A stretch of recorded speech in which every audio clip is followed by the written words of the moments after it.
नमस्कार, मी मिसेस समता Yatin Dahanukar, counselling psychologist. तुम्ही अशी मुलं पाहिली आहेत का, ज्यांना सगळं येत असून जेव्हा लिहायची किंवा वाचायची वेळ येते तेव्हा ते मागे पडतात. तोंडी मात्र सगळी उत्तरं देऊ शकतात. याचं कारण अध्ययन अक्षमता म्हणजेच लर्निंग डिसॅबिलिटी हे असू शकतं. यांची काहीही शिकण्याची अक्षमता ही बुद्धिमत्तेतून येत नाही, किंबहुना या मुलांची बुद्धिमत्ता त्यांच्या वयाच्या इतर मुलांपेक्षा खचित जास्तच असू शकते. मग नक्की काय असं होत असेल ज्यामुळे ही अक्षमता निर्माण होते? सोप्या भाषेत बोलायला गेलं तर या व्यक्तींच्या मेंदूमध्ये थोड्या वेगळ्या पद्धतीने वायरिंग झालेलं असतं, ज्यामुळे कोणत्याही नवीन माहितीचं आकलन आणि प्रक्रियेवर परिणाम होतो.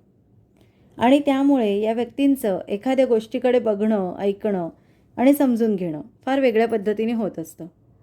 आणि त्यामुळे प्रचलित शिकवण्याच्या पद्धती त्यांना उपयोगी पडत नाहीत. अध्ययन अक्षमतेमध्ये लिहिण्या वाचण्याबरोबरच ऐकणं, बोलणं, तार्किक गोष्टी आणि अंकगणितामध्ये समस्या जाणवतात. कोणत्याही पालकांसाठी त्यांच्या पाल्याला अध्ययन अक्षमता असणं ही चिंतेचीच बाब असते.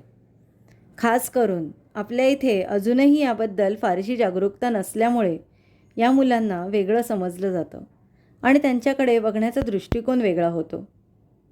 पण या मुलांना फक्त त्यांच्या गरजेप्रमाणे वेगळ्या पद्धतीने प्रशिक्षण मिळालं तर ही मुलं इतरांपेक्षाही फार पुढे जाऊ शकतात. अध्ययन अक्षमतेची लक्षणे व्यक्तिगणिक वेगवेगळी असतात. काही मुलांमध्ये वाचन क्षमतेचा अभाव आढळतो, तर काहींच्या लिहिण्यात चुका होतात. कोणाचा आकडेमोडीत गोंधळ उडतो, तर काही व्यक्तींना संभाषण कळून घेण्यात अडचण येते. अध्ययन अक्षमता ओळखणं नेहमीच सहज शक्य होतं असं नाही, कारण बऱ्याचदा वाचन आणि लिखाणाच्या अडचणीपेक्षा भाषेच्या अडचणीमुळेही चुका होताना दिसतात. किंवा जर एकाग्रता कमी असेल तरीही घाईघाईमुळे चुका होण्याची शक्यता वाढते. त्यामुळे जर या चुकांमध्येही ठराविक पॅटर्न आढळून आला तर अध्ययन अक्षमता असण्याची शक्यता असू शकते. अध्ययन अक्षमतेचे प्रकार शालेय कौशल्यांच्या आधारावर पाडले जातात. शालेय विद्यार्थ्यांमध्ये सर्वसामान्यपणे पुढीलप्रमाणे एक किंवा सर्व प्रकारच्या अध्ययन अक्षमता आढळू शकतात. पहिल्या प्रकाराला डिस्लेक्सिया किंवा वाचन अक्षमता म्हणता येईल.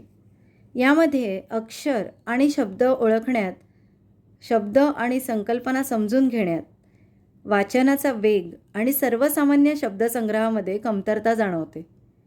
इथे वाचण्यात अडचण असल्याने आणि अर्थच न समजल्याने शिक्षणात अडथळा येऊ शकतो. दुसऱ्या प्रकाराला डिस्कॅल्क्युलिया किंवा गणिती अक्षमता असं म्हणता येईल.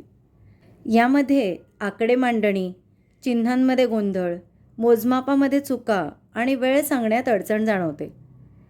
तिसऱ्या प्रकाराला डिस्ग्राफिया किंवा लिखाण अक्षमता असं म्हणता येईल. इथे नावाप्रमाणेच लिखाणावर याचा परिणाम होताना दिसून येतो. तोडकं मोडकं अक्षर, एका सरळ रेषेत सर्व शब्द लिहिता न येणं, बघून लिहितानाही चुका होणं, प्रत्येक वेळी एकाच शब्दाची वेगवेगळी स्पेलिंग्ज लिहिणं, शब्दांचं नियोजन न जमणं इत्यादी लक्षणं आढळून येतात.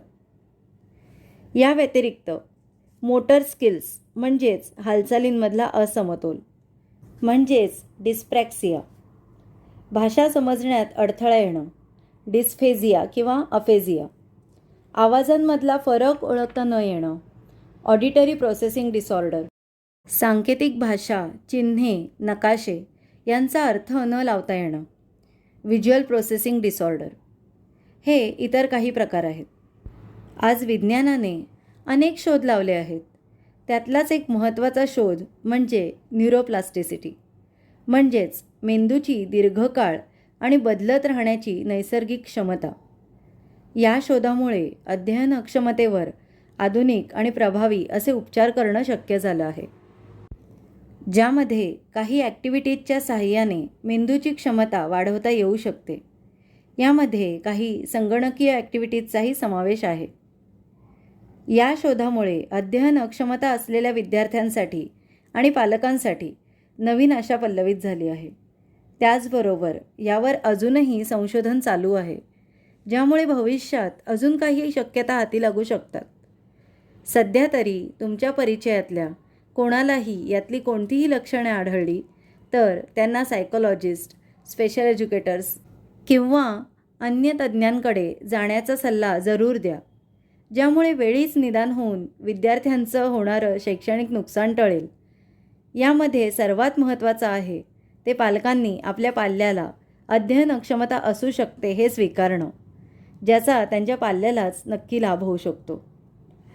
आज इथेच थांबूया. पुढच्या भागात भेटूच. धन्यवाद. नमस्कार. तुम्हाला जर माझे व्हिडिओज आवडत असतील तर लाईक, शेअर आणि सबस्क्राईब नक्की करा. धन्यवाद.